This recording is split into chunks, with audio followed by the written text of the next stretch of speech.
morning, ladies, and welcome to Digital Financial Literacy course. I'm pretty sure Salia, the Executive Director for CEFI, has formally introduced the course. Plus, welcome you ladies. Now, from the training team, my name is Jill Pijui. I'll be your trainer for the next 3 hours on this first day of training and tomorrow on the second day of the training. Now, one of the key session that we will also be discussing at the end of every session is question and answer.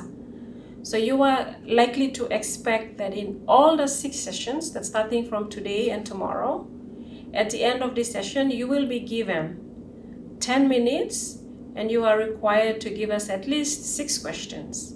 So think of questions as the session goes on, because the sessions will be delivered within 20 minutes time slot and we will go at least really fast. So we require you to, if you have some questions, write down the questions and ask us at the end of each of the sessions. So there will be feedbacks given to you at the end of each of the sessions. Now let's begin by saying that in the training, there will be 6 topics discussed. 4 topics will be discussed on day number 1, and the other 2 will be discussed on day number 2, which is tomorrow. On this day, we will be discussing 6 topics. Personal finance and business finance is the first topic. The second topic will be on set saving goals. The second topic will be on personal household budgeting. The third topic will be on tracking daily income and expenses. The 5th topic will be digital products and services. And the final topic will be on P&G's existing digital products and services. Now for today, as I've stated earlier on, we will be discussing only session 1 to session 4. Now moving on to session 1. The session 1 topic will be on personal finance versus business finance. So in order to understand the difference between personal finance and business finance, we have to know the reasons why we are gathering today. So that means by the end of this session, you will be able to distinguish the difference between personal finance and business finance. Also, you have to know the importance of keeping business finance separately from personal finance. Now, the reason being that at the end of the day, you should be able to separate your business finance from your personal finance. You shouldn't be combining both personal finance with your business finance. So when I say personal finance, what really do I mean? And when I say business finance, what really do I mean? Now, personal finance refers to money that is managed by yourself as an individual person. So we will be discussing the reason why keeping personal finance separate from business finance is very, very important also. Now, as I've stated, personal finance is you managing your own money. Business finance refers to monies that are being what? Raised, managed, owned by a company. So in most of the cases, in P&G Women in Business, women get to mix business finance from personal finance. Due to this reason, we have to see why we should keep personal finance separately from business finance.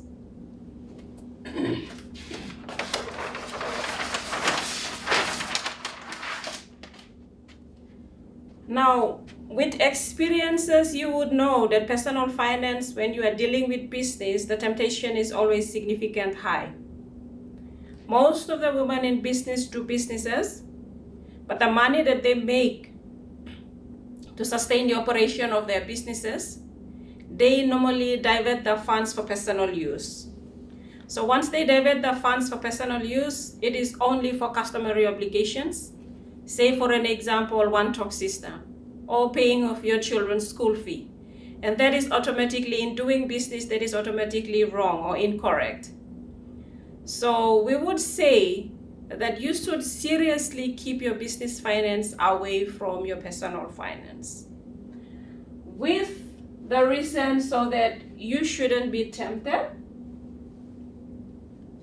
Now, the next reason is it allows your personal finance to grow. So that is the big reason why we normally say that keeping your business finance separate is the aim is it should grow your business. The money that you make should grow your business. It should generate more income for your business. It should help you to build a lot of your business assets. So, all in all, to conclude this topic, we are basically saying that your personal finance should be kept different. So when I'm saying personal finance, I'm referring to your saving goals. You should have saving goals that are money that are allocated out from your own salary should be focusing more on achieving those saving goals. Now, the money for the business should be aimed at growing your business. So on that note, this has brought us to the end of our first session. So you will see that the first session is more or less an introductory session that leads on to the next core main session of the overall training in itself. So thank you.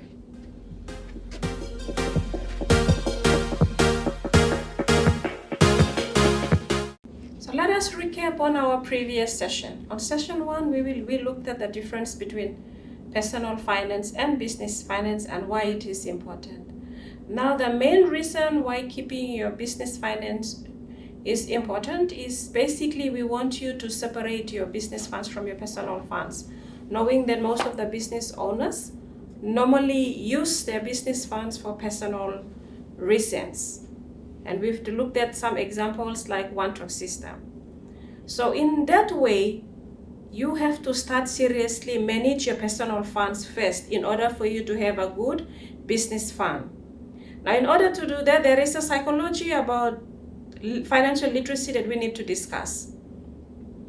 And that is how to set saving goals. So when we say that set saving goals, we are referring to how can you set your own personal saving goals so that you know how to achieve it without touching your business funds. Now, I'm pretty sure most of you understand what savings is. However, the difference is you don't fully execute what the meaning says. Now, by the end of this session, you would literally understand what savings is by defining what savings is. And then we will discuss and categorize some reasons or the purpose of you starting to save, and then look at those saving goals can be of short term or can be of long term, and we will discuss how you can develop your own savings plan.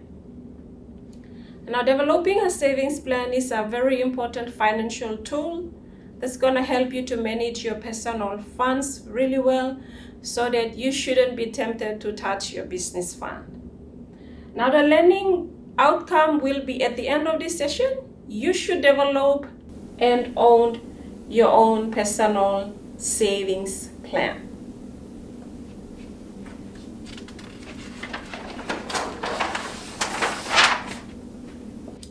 As I've stated earlier on, I did say that you do understand what savings is, but let us look into detail, just in simple meaning of what savings is. Savings is money that you put aside when? Today, present, for future use. So the money that you start to put away, so when I say put away, basically you are putting it into a formal financial institution, that your money has to be saved. Once you put that money away, it's called savings. You're keeping money at home. It's a form of savings, but it's risky. So in our definition, it says money that you put away in present for future use. Now, for future use, you have to know the use in order to save the money. So how can you know the use? It's by you identifying the reasons why you're willing to save up for. So in order to keep a good personal funds, firstly, you have to identify what savings is. And that is money that you have to put aside now for tomorrow use. The second step is you have to identify the reasons why you are willing to save. Each of you could have your own reasons why you're willing to save. Some of you might have some reasons similar to what I have out here. One could be one-talk system. I don't know whether you business women do save up to meet one-talk system or customary obligations. It seems that most of the personal funds are diverted to one-talk system, and also now that you're doing business, the temptation is really high as well.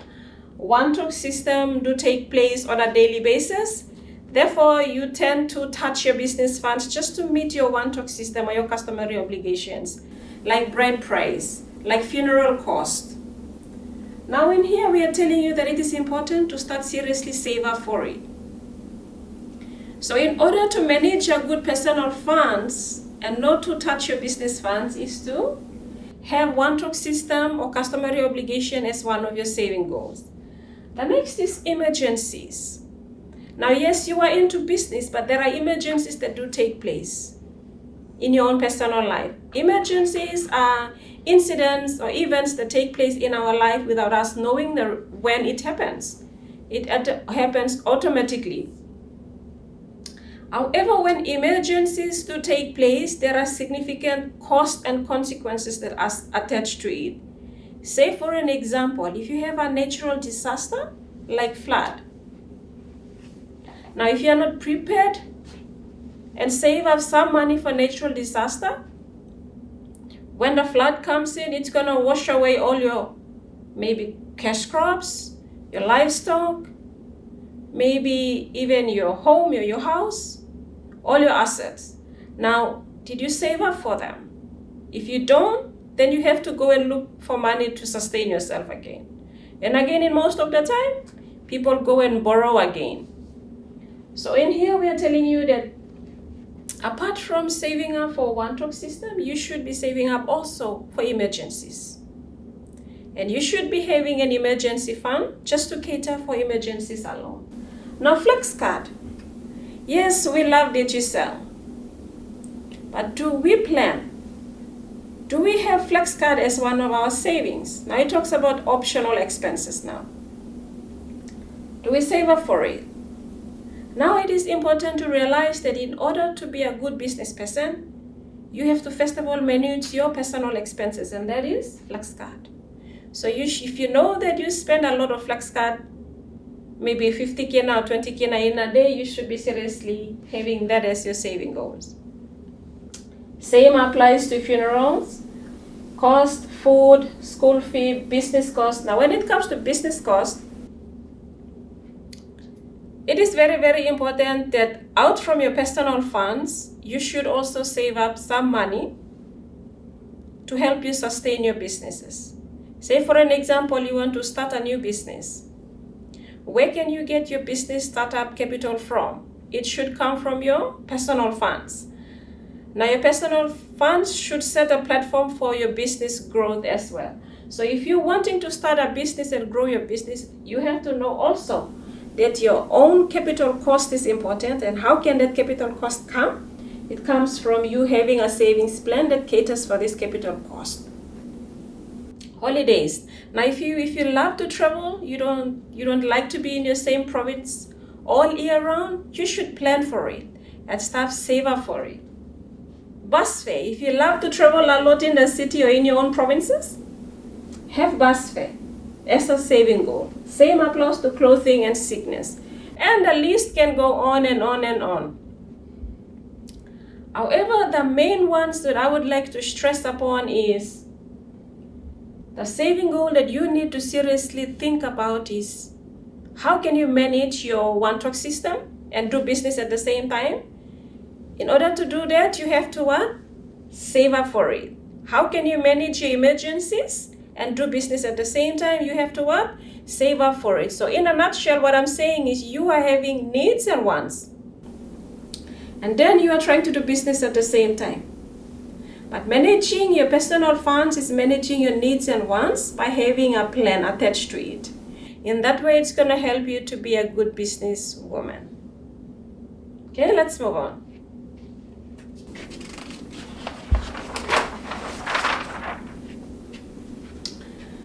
Now, we've looked at the first step, and that is we have defined what savings is. We have looked at the reasons for savings.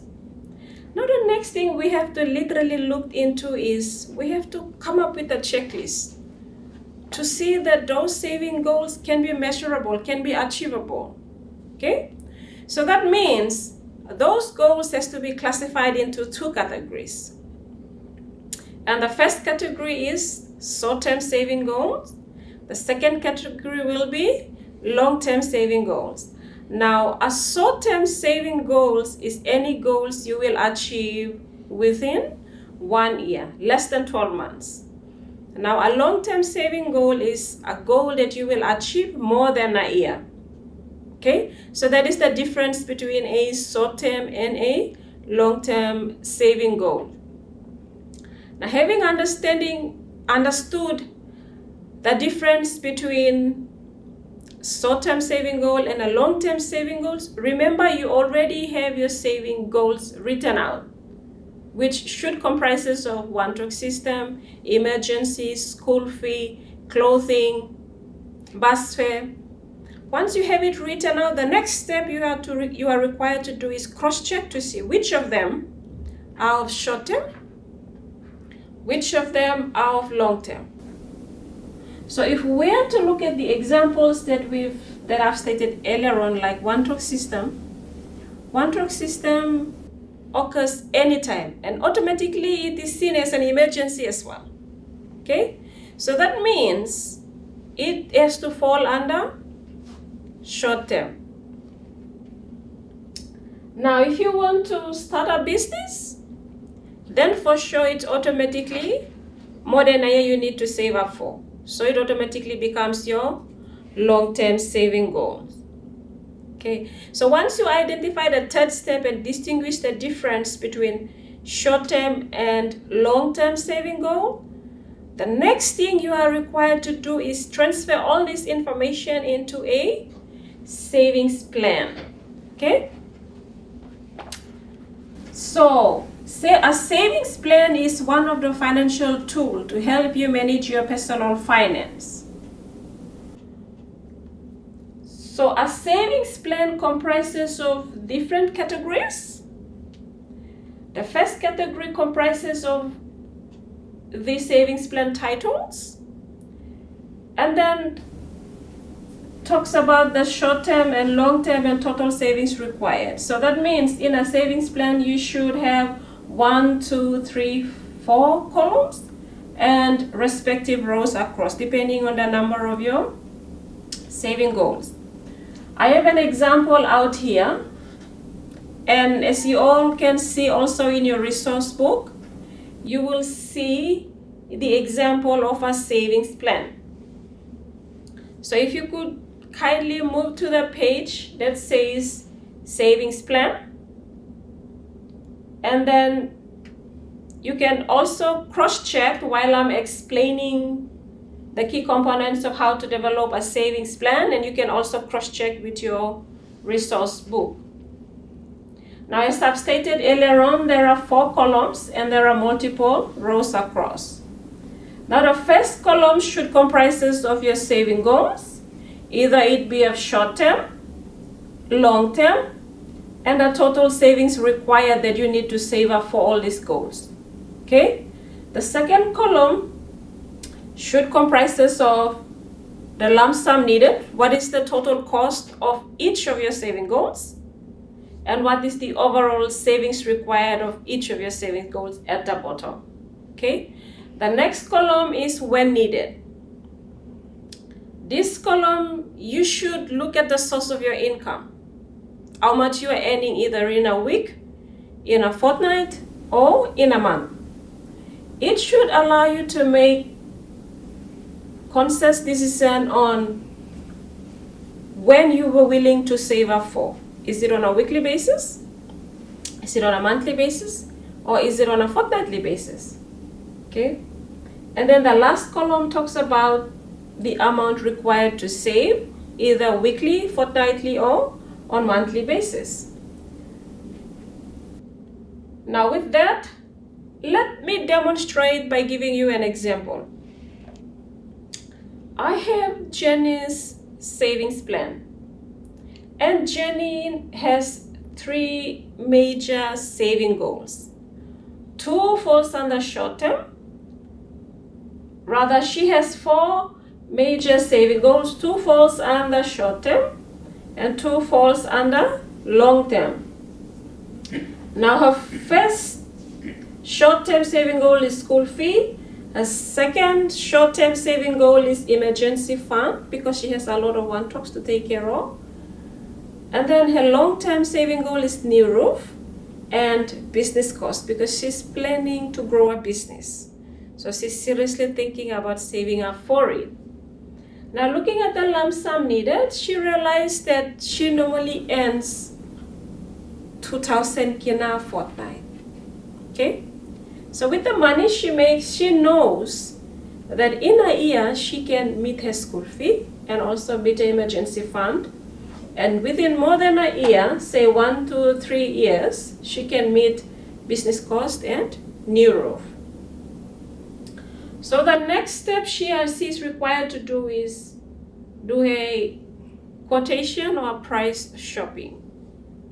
So Jenny will have to go to the school that the son will go to next year, get a quote of the school fee, okay, which is 1,300. Now emergencies, you can go and get quote for emergencies because it comprises of customary obligations or unexpected, unforeseen costs.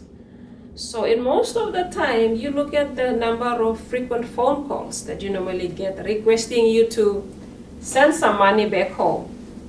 You should work out on what intervals they call you and from what time, and then work out the number of money that you normally send to them for house cry.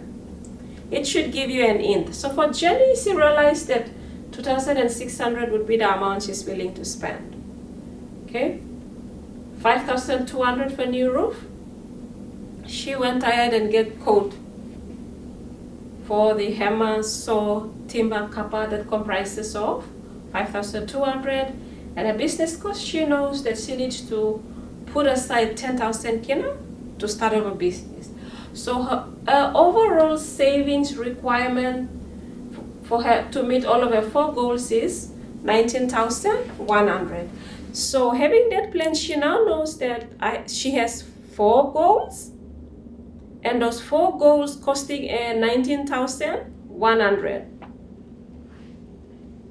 So the next step is she needs to work out how much is she gonna put aside, either weekly, monthly, or fortnightly. So she knows that she earns 2,000 kina every fortnight.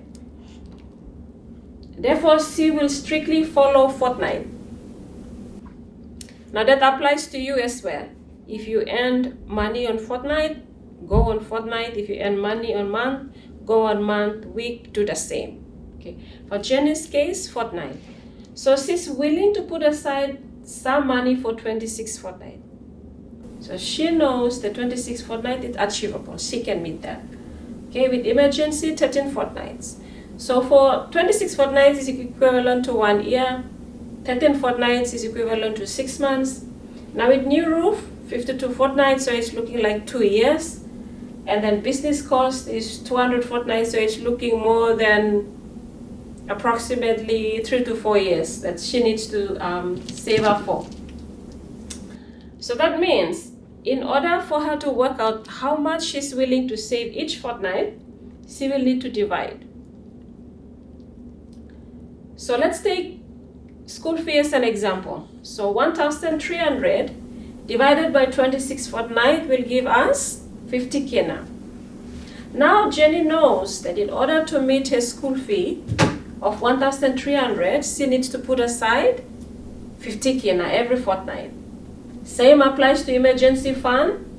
2,600 divided by 13 fortnights gives her 200 kina. She needs to put aside each fortnight. New roof, 5,200 divided by 52 fortnights gives her 100 kina. 10,000 divided by 200 fortnight gives her 50 kina. So all in one fortnight, Jenny will need to remove 400 kina and put aside into her savings account, not any other account, not her primary account that she normally used for her day-to-day expenses like food, electricity. No, this 400 kina is strictly deposited or transferred straight into her savings account. Why? Because the savings account is designed in a way that it should help her meet her saving goals. Now, initially I did say that her fortnightly intake is 2,000 kina. So let's see, I'm going to demonstrate something.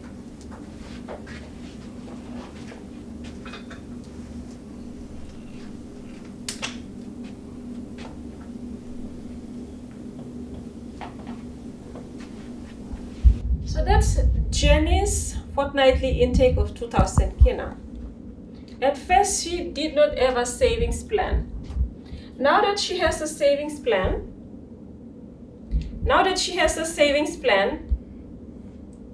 her savings plan says she needs to take out 400 kina and put it into a savings account. So that means every time she earns something from her income, she needs to take away savings first. Okay? Take away this. Because of this plan, it helps her to realize that she needs to. So she's left with 1,600. Okay. So that's still a lot of money. So that's 1,600 automatically has to become her expense money. To meet any other expenses.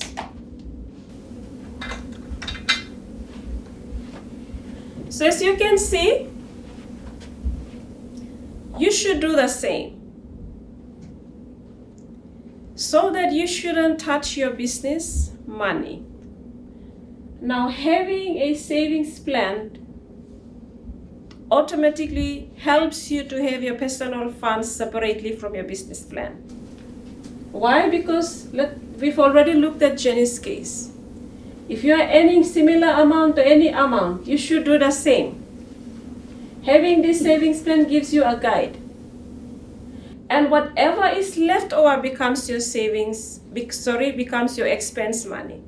So what we are trying to tell you is, in your personal fund, you should have a savings plan. And that savings plan should allow you to see the importance of you saving your money, and whatever is left over after your savings has to become your expense money. Because knowing us Papua New Guineans, when we receive a form of money, maybe from our salary, we think expense first and we forgot about savings. Now, having this savings plan, we are telling you that let's shift our mentality. Every time when you receive a salary alert, ensure that you remove whatever belongs to savings first, and the leftover money must and always becomes your expense money. So in that way, we have summarized session number 2. So thank you.